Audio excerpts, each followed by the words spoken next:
Dalam beberapa hari ini terakhir ini publik digegerkan dengan berita-berita dan potongan video Jenderal TNI Purnawirawan Gatot Nurmantio, salah satu presidium kami, mendukung Omnibus Law. Bahkan disebut-sebut bahwa Gatot menyatakan tujuan dari Omnibus Law itu sangat mulia.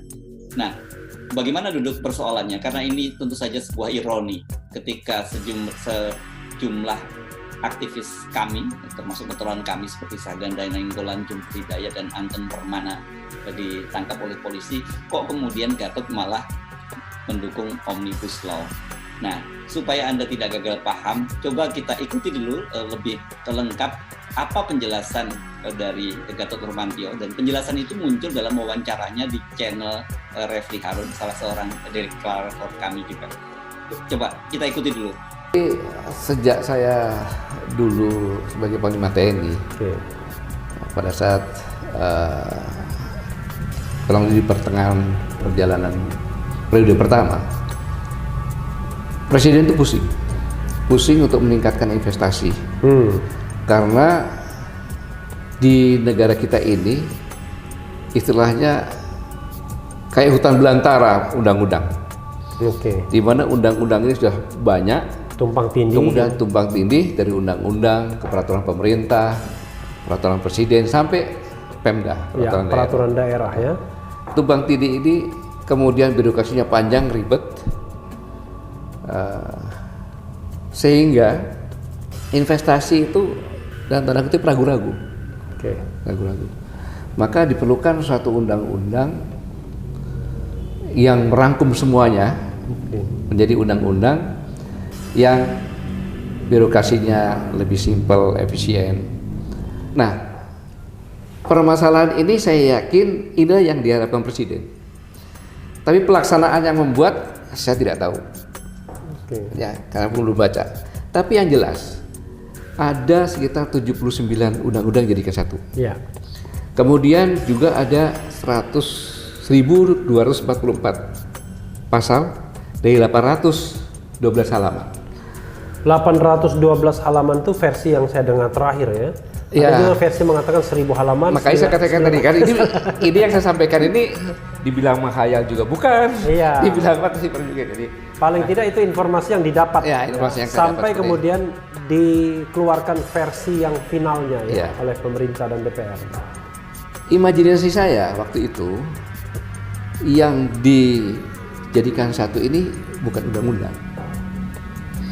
Karena undang-undang yang ada 79 itu jadikan satu, itu pasti akan ada masalah baru. Iya, satu undang-undang aja susah mengubahnya, apalagi 79. Nah, prosesnya segala macam kan gitu. Nah, tiba-tiba ini diproses. Nah, kemudian ini prosesnya seperti siluman. Ya. Tengah malam diadakan gitu. Siluman ular. Jadi yang dikatakan siluman itu tidak transparan, tidak jelas gitu kan. Kalau manusia kan kelihatan jelas gitu. Nah, jadi Sobat Era, siluman itu nggak jelas artinya ya. Tidak transparan, tidak akuntabel, tidak good governance ya. Gitu. Ini menunggukan pertanyaan. Itu yang pertama. Kemudian selanjutnya undang-undang ini ada sesuatu yang ini yang saya katakan. Presiden sehari atau 2 hari sebelumnya menyatakan dalam kondisi seperti ini jangan membuat kegaduhan. Iya. Gitu. Iya. Tapi DPR sendiri ketok kan bukan kayak juga DPR. Iya. Nah, cukup jelas dari wawancara antara Gatot Nurmantio dan Refli Harun tadi seperti apa konteksnya. Karena ada pernyataan Gatot sebelum yang dikutip tidak lengkap sehingga kemudian muncul kesan bahwa Gatot mendukung Omnibus Law. Nah, mengapa itu terjadi? Ini menarik, saya ajak Anda untuk kembali mengikuti perbincangan saya dengan Rocky Gerung, dan dia menjelaskan mengapa berita tersebut bisa muncul ke publik. Ya. Mumpung karena ada kami, orang kemudian melihat sebenarnya hiruk pikuk semua ini juga itu tak lepas ada munculnya figur seperti Gatot di kami. Yes. Dan hari ini kita mengamati sejumlah media, ada berita yang tiba-tiba seragam nih Bung Rocky tentang Gatot. Judulnya itu Gatot menyatakan bahwa tujuan dari Omnibus Law itu mulia. Ya, dan kelihatannya itu dikutip dari wawancara Gatot di kanal YouTube-nya Refli Harun. Dan yang menarik itu beritanya sama ini, ada banyak nih kita lihat nih, di Rakyat Merdeka Online ada, tapi di Siwot juga ada. Yang kita tahu Siwot posisinya seperti apa, dan juga media-media lain. Dan saya perhatikan ini judul-judul dan angle-nya, kalau orang media melihatnya gitu, angle-nya itu sama. Anda melihat ada semacam kebetulan saja atau memang ini terencana? Itu sama seperti kalau saya ditanya apa pandangan Anda tentang Presiden Jokowi. Lalu saya mulai dengan kalimat, menurut saya Pak Jokowi itu punya misi mulia untuk mensejahterakan rakyat. Oke, terus saya jeda. Tetapi kebijakannya bertentangan dengan maksud mulianya. Kenapa? Karena dia tidak punya kapasitas untuk mengukurkan kemuliaan itu pada kebijakan. Kan begitu kalimat saya. Lalu headline besok, RMOL, Sewor segala macam. Menurut Rocky Gerung, Presiden Jokowi sangat mulia untuk menghasilkan, sangat punya maksud mulia untuk menghasilkan demokrasi dan kesejahteraan. Stop sampai di situ. Padahal saya katakan, yang dia inginkan itu tidak bisa dilakukan karena kapasitasnya nggak punya.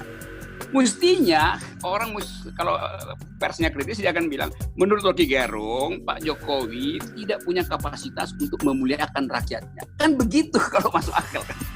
Jadi kelihatannya soal Pak Gatot juga itu diprintir dari wawancara dengan Refli Harun. Akhirnya saya cek ke Refli Harun.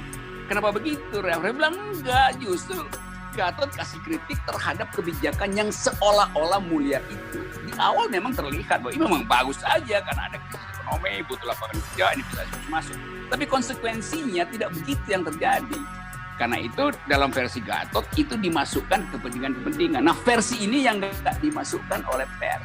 Jadi headline pers itu hanya memotret kuku kaki dari Gatot, bukan kepalanya itu. Jadi kita mesti hati-hati nih, ada pers yang headline-nya itu adalah kuku kaki, bukan isi kepala.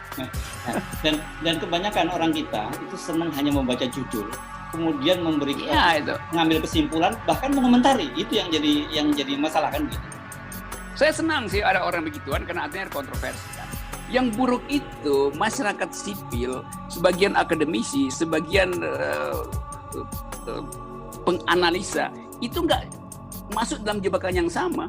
Kan saya dapat banyak teman-teman saya yang justru WA ke saya, kok jadi begini lo, buset deh. Kalau lu punya otak dikit, lu bayangkan bagaimana mungkin dalam keadaan Gatot dituduh sebagai dalang dari demonstran, terus dia bilang itu maksud mulia. Kan otaknya nggak ada kan.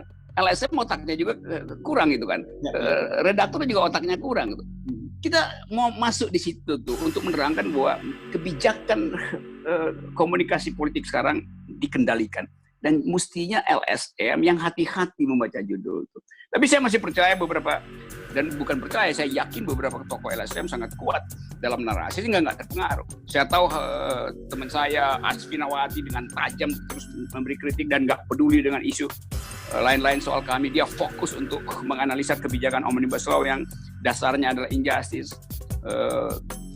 Haris Asrar juga dengan cara yang sama lakukan keketatan berpikir. Jadi masih ada orang yang dengan dalil yang kuat berupaya untuk meloloskan Indonesia dari kumpulan para dulu. Ini memang kalau saya lihat heboh, memang banyak sekali. Dan kemudian saya penasaran. Saya tonton sampai habis dan ternyata betul seperti yang Anda katakan tadi itu gitu. Jadi diambil sepotong dan kemudian disimpulkan, disebar di sosial media, dikomentari, dan kemudian terjadi kacau balau situasinya kan gitu.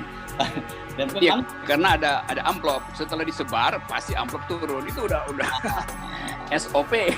Iya.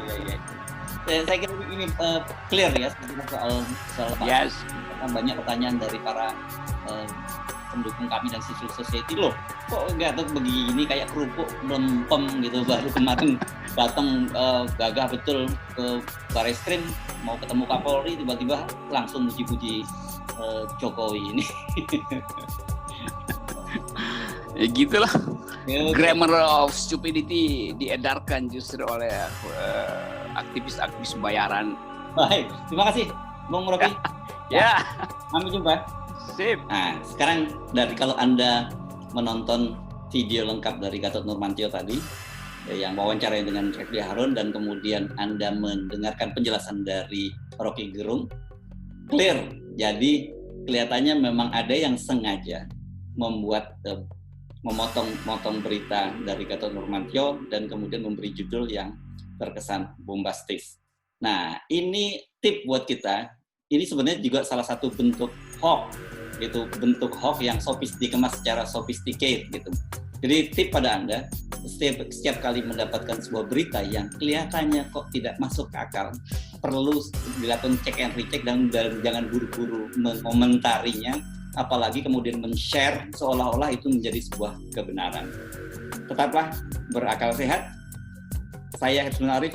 Assalamualaikum warahmatullahi wabarakatuh.